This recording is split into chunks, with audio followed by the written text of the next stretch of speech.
What is the importance you give to literature in the world of today? Well, as you probably know, 200 years ago, there wasn't much besides books for people to entertain themselves with. There was theater and books. Now we have radio, television, movies, video, internet, all kinds of things that are vying for attention. So I suppose the place of literature has diminished a great deal over the last 100 years or so. And yet, it's remarkable that in spite of all the competing media that can distract one's attention, people continue to read. It continues to be a passionate experience for millions of people around the world. And I think it's because a book is a unique place in the world. I really believe it's the only place where two strangers can meet. Two strangers can meet on absolutely intimate terms. I was looking for a phrase I read in an interview you gave some time ago, where you say that stories organize life, no? Yes, but it's a true. sort of sense that life is very chaotic, anarchist, and that stories organize life. You know, life is rushing in on us. It is chaos. We have a million sense impressions every second. You know, I'm looking at your red chair, your blue tie, the light over there, the white room. Yes. How to think about all this at once? It's very confusing. But a story is something that pulls out the details and puts them in an order, a sequence, and we could begin to understand, you know, what this reality is. Give some logic to chaos. However you want to say it, I know it's important. Yes.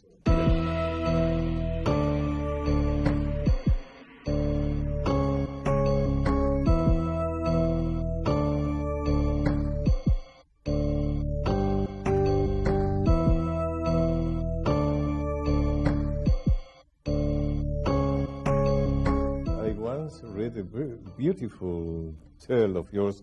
I don't know if it's real or if it's an invention, about a boy that was you, that had a hero, baseball hero. Oh, yes. No, that's a true story. That's a true story. Yes. That was Mays, no? Yes, Willie Mays, famous baseball player. That's very nice. Yes, thank you. Well, it's in a little book of mine, the Red Notebook.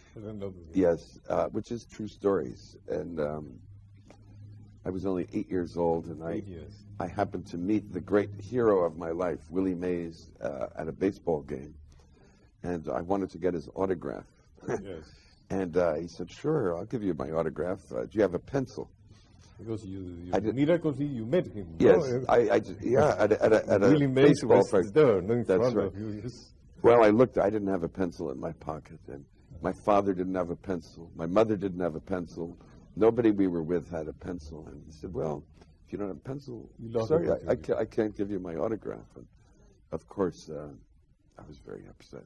I started crying. I was disgusted with myself for crying, but I couldn't help it.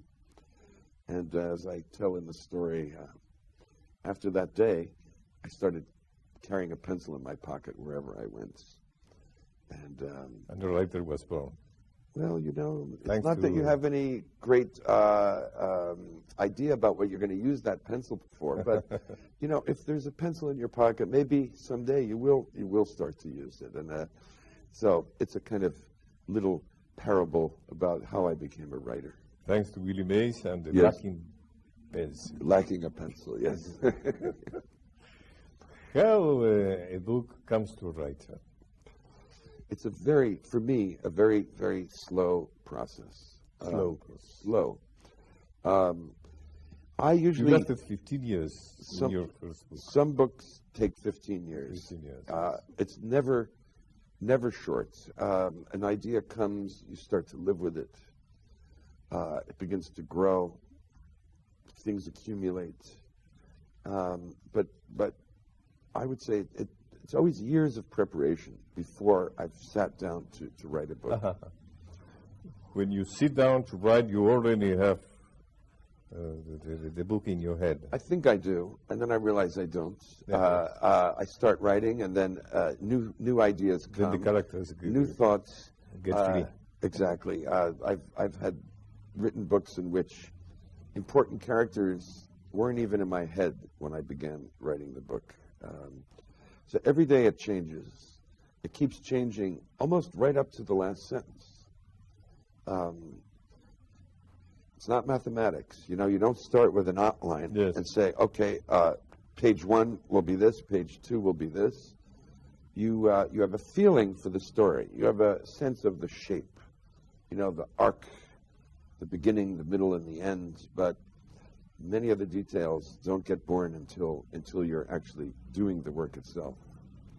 It's not true that the writer chooses the character. The characters choose the writer. I do believe that's true. I do believe that.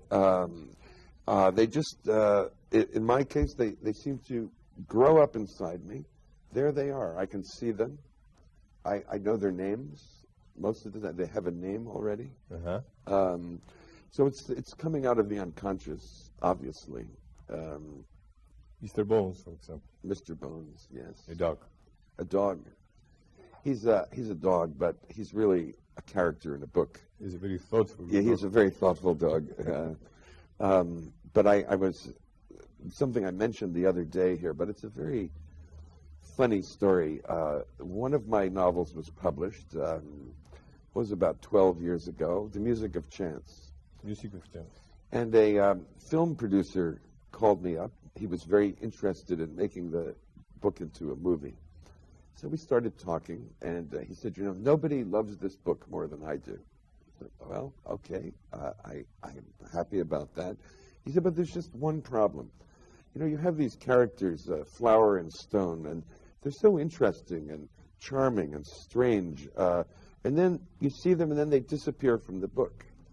I think if we make the movie, we should have them come back. And I said, but I can't do that. We can't do that. Then it's not the story.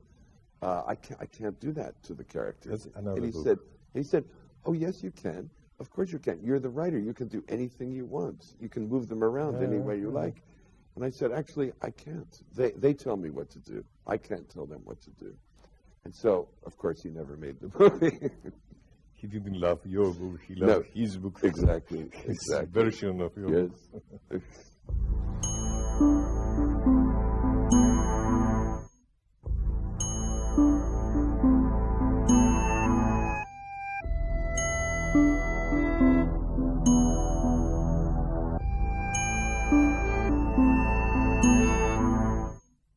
You have the experience of movies, no? Of making movies. Yes, to some degree.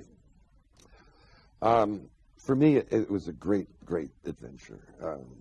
One of the most thrilling things I've done.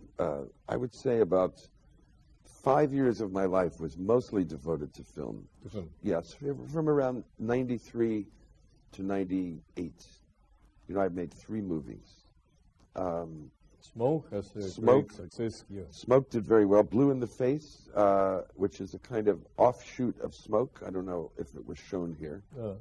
And then Lulu on the Bridge, the film I made all by myself. They dictated by you. Yes. You did it. The others, you wrote the script, but you also co-directed. Co-directed, co-filmmaker. I was very involved with Wayne Wang. That's exactly right. I've always loved movies. I've been interested in them from the time I was a young person. There was even a moment when I was about 20 when I thought I wanted to go to film school and learn how to be a director. So it's not something that came out of nowhere, this interest. But as time went on, I settled in as a writer and forgot about films as a career. I had always thought my personality wasn't right. As a young person, I was very shy. I had very great trouble talking in front of people. And I thought this is not the personality for a film person. But ironically enough, as I started publishing novels, filmmakers got interested in my work and wanted to collaborate on different projects. There were a number of people who were in touch with me, and then finally Wayne Wang and I made these films together, and a different way of telling stories. It's maybe not as lasting as books, although great films are just as great as great books. But it's such a human challenge to try to create a film. It's so difficult. There's so many obstacles.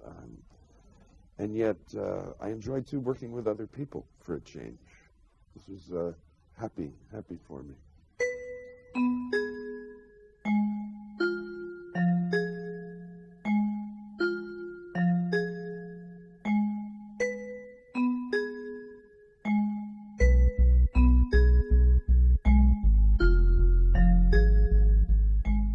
Let us talk about your country. What do you think about President Bush?